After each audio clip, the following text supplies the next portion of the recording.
Well, the college football playoff rankings just occurred. Election day happened, and there's already a winner. I will not speak of that though. I do not speak of politics on this channel. Let me just tell you that. But anyways, playoff rankings have already come out last night, and also we got a mixed bag of NFL games that we will get to. Anyways, that brings me to welcome you to episode 28 of Grizzly Talks Football. We got week 10 NFL predictions. And I will also post the playoff rankings so that all you can see it. I think some of you have already known about it, but for those of you who don't, I will be talking about it in this video, or at least this episode. But anyways, if you are new to this series, I will make sure to leave a link in the description to the entire playlist so you guys can watch every episode and be all caught up. And you also have it for future episodes whenever I post them. Also, make sure to smash the like button, hit that red subscribe button, hit the notification bell so you don't miss a single video. Yeah, you're watching this video right now. Hit that bell and hit that red subscribe button so you don't miss anything. With that said, let's get to the games. Oh yeah, and also to note, I did say that I was 8-7 in week 9, so my record now is 82-56. Not terrible. I mean, I had a pretty decent week. I mean, if I didn't make any brash decisions, I would have probably had at least 10 correct picks, but, you know, I have to live with my mistakes. Anyways, let's just get straight to the games already. Kicking things off, we got the Thursday night football matchup between the Bengals and the Ravens in Baltimore. The last time these two teams met, it went to overtime in a big shootout. I expect much of the same. I expect the same shootout, you know, Joe Burrow and the Bengals with the passing attack and Lamar Jackson and the Ravens with the rushing attack along with Derrick Henry. Also add the fact that Zay Flowers and Deontay Johnson and Rashad Bateman are going to be in the same receiving core along with Mark Andrews. That Ravens offense is loaded, and don't sleep on that defense. They're the best rush defense in the league right now, especially with guys like Kyle Hamilton, Matabike, and many more great players on that defense, especially Marlon Humphrey. That's not saying the Bengals aren't good either. I mean, they still got Jamar Chase. They still need T. Higgins. I don't know if he's coming back or not.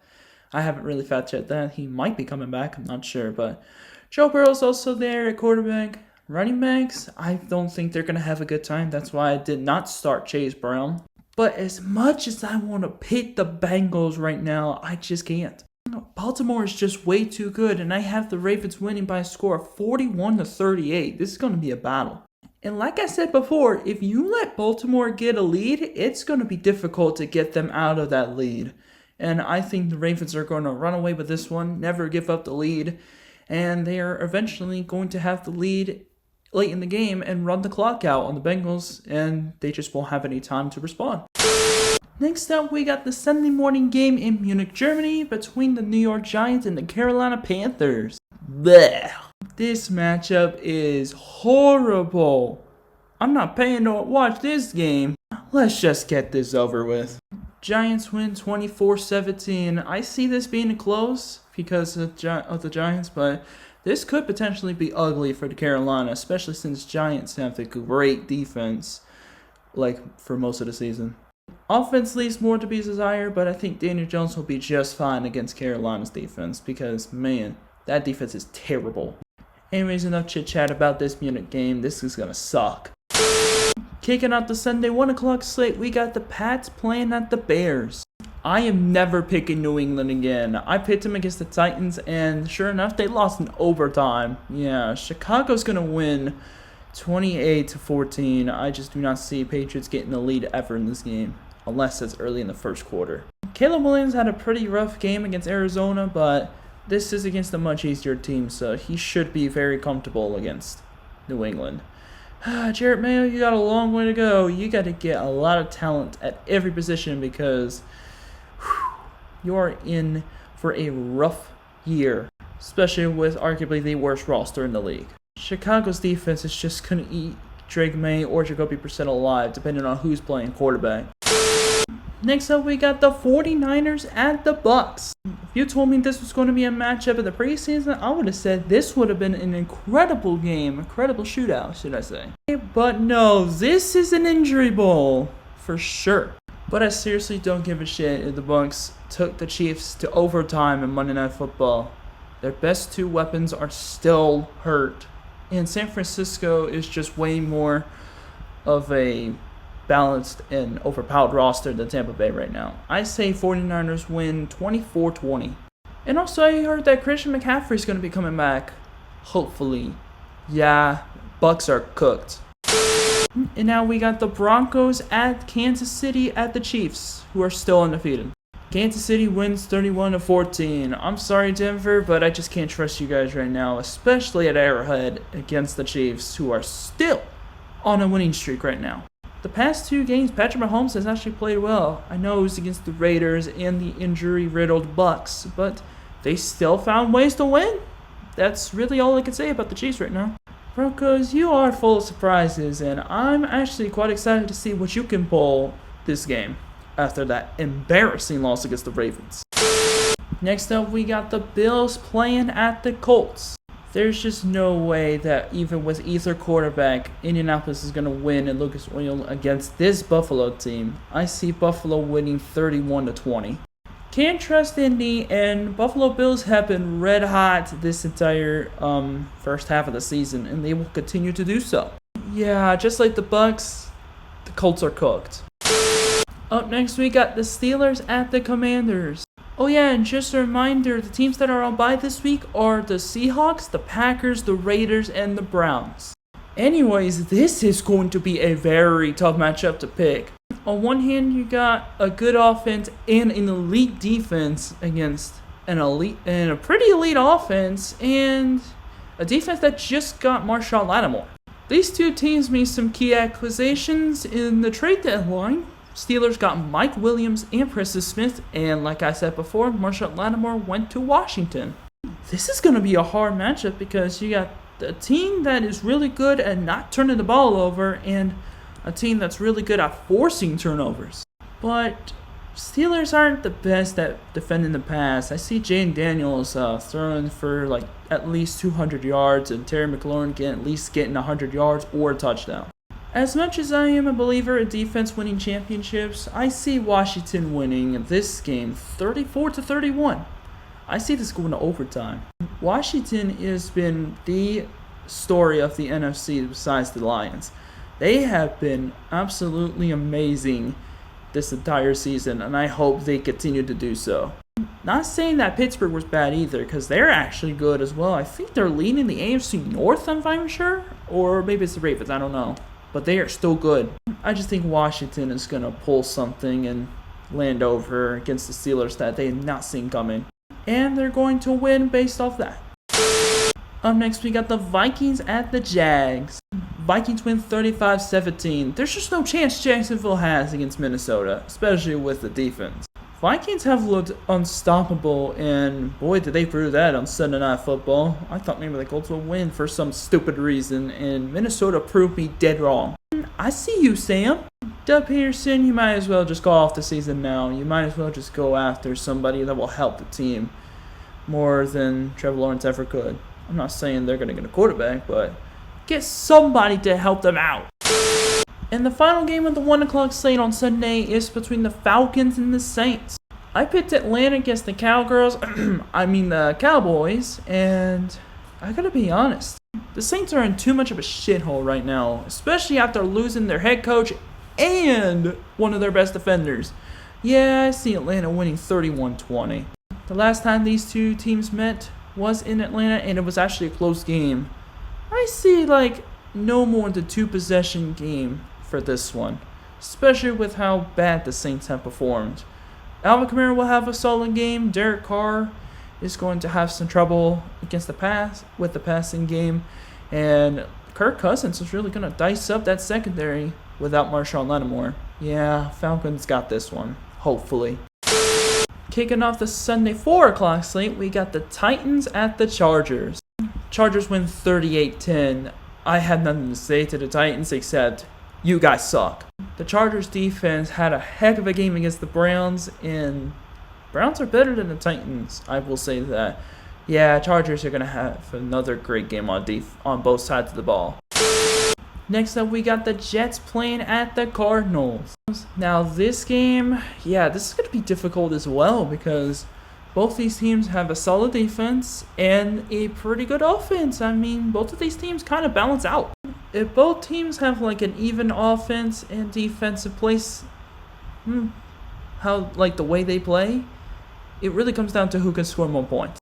On that note, Arizona, I believe, wins 24-21. This is going to be a close game. Both quarterbacks will play really well. I see Marvin Harrison getting at least 3 catches, one of them for a touchdown. I'm really hoping you guys can do well, Arizona, because you can't sleep on these guys. You really can't. And the final game of the Sunday 4 o'clock slate, we got the Eagles at the Cowboys. I mean the Cowboys. Dak is injured as well, and CeeDee Lamb has an easy joint injury to his shoulder. Yeah, the Cowboys are cooked for the next couple weeks. It would be funny if the Cowboys can actually beat the Eagles, but no chance. I see them winning 35-21. I see Cooper Rush having a solid game, but it won't be enough because the duo of Jalen Hurts, Saquon Barkley, and also the additions of the receiving corps with A.J. Brown, Devontae Smith, and Dallas Goedert. Yeah, the Cowboys defense is also cooked.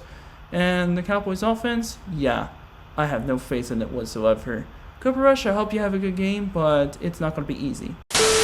And now we got the Sunday Night Football matchup between the Lions and the Texans in Houston. These two teams, other than the slip-up that the Houston Texans have had last week against the Jets on Thursday night, these two teams are really, really solid. And also, Jared Goff deserves some credit because he has been playing so efficiently this entire season. Like, he's been pretty solid all around. But as far as who I'm picking, this is going to be hard to say. But as much as everybody would love to pick the Lions right now, I might have to pull the trigger. No team is unbeatable across all season. And I see Houston pulling off a huge upset. I see them winning 31-28. I think the Texans defense, if they could get some pressure on Goff, they're going to really haunt him for the entirety of the game. I see Houston actually pulling it off here. CJ Stroud has a bounce-back game. Receiving corps as well. Joe Mixon runs for 100 yards. Yeah. Lions may have a pretty subpar defense, but it might not be enough. I might be fucking crazy for picking them, but here we go. Yeah, I admit it. I am crazy. And finally, we got the Monday Night Football matchup between the Dolphins and the Rams. This is also extremely difficult. You got two very good offenses with all their pieces back. You got Cooper Kupp, Puka Nacua kind of suffered an injury, but he's supposed to play. And we got Miami with Jalen Waddle, Tyreek Hill, and Tua Tagovailoa with the running back backfield like no other. Mostert and Etienne for Miami, and then Kyren Williams and Blake Corum sometimes for the LA Rams. This is definitely going to be a shootout. But I am going to give the edge to Miami. I'm going to see them winning 34-31. Yeah, this could be another Monday night overtime game, but Dolphins will prevail. The reason why? Dolphins have a better defense. Plain and simple. Rams aren't that great at scoring points either, so this might have been a bad score prediction. I think it's going to be a close game, but it might not be as high scoring as I think. So let's go with 21-17, except it's not in overtime. And as promised, these rankings came out last night, and I'm going to be talking about them in this episode because I can. Obviously, it's the first college football playoff top 25 of the season. Basically, it's the same top 12 teams, so I'm not going to go too deep in that.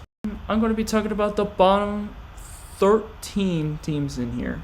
Starting with 13 through 15, I'm honestly not mad. 13 SMU. A&M, I believe, should have dropped a little lower, but since they beat LSU, they're ahead of them. So I guess that makes sense, but you could put A&M at 16 and 17 for LSU, but that's just me. Ole Miss at 16, Iowa State at 17. Honestly, Iowa State should be ahead of Ole Miss. They only lost by 1 point to Texas Tech. Pitt is at 18, I'm not mad. Kansas State at 19, I'm not actually mad at that either, but what I am mad at is Colorado being at 20. Like, what have they done this year except have Coach Prime? And they lost badly to Nebraska. They lost horribly. But they're in there because they have like 1 or 2 losses, but they are bowl eligible. Good job, Coach Prime, for getting this team up there, but I don't see why they had to be at 20 above Wazoo or Louisville. Speaking of which, Washington State is at 21. Honestly, they should be in the top 20, but that's just me. Louisville at 22 because they are ahead of Clemson because they beat them, but honestly, they should not be there because of their 3 L's. But then again, Louisville was very competitive in all 3 of those losses, so I'll give them that. Clemson at 23, I guess it's fine because they did lose to Louisville pretty badly. They were down 3 scores at the end of the third quarter, so I can understand that. And then, what the fuck is Mizzou doing in these rankings? What have they done? Seriously, what have they done? Besides getting smacked by A&M and Alabama. They should not be there. And the final team here is Army at 25, which is absolutely disrespectful. This is an undefeated group of 5 team. They honestly should be in around the top 20 right now. They're in the top 20 in the AP poll, but they can't be there in the college football playoff top 25. What are we doing, committee? SEC bias per usual, and I don't understand why, because no team in the SEC is unbeaten. Like, at all. Not even conference play. I will never know, but unfortunately, it is not my call. And that is going to do it for this episode of Grizzly Talks Football. If you enjoyed it, make sure you smash that like button. Also, don't forget to hit the rest of the subscribe button, hit the notification bell so you don't miss a single video. Anyways, until next time, I will see you guys later. Peace.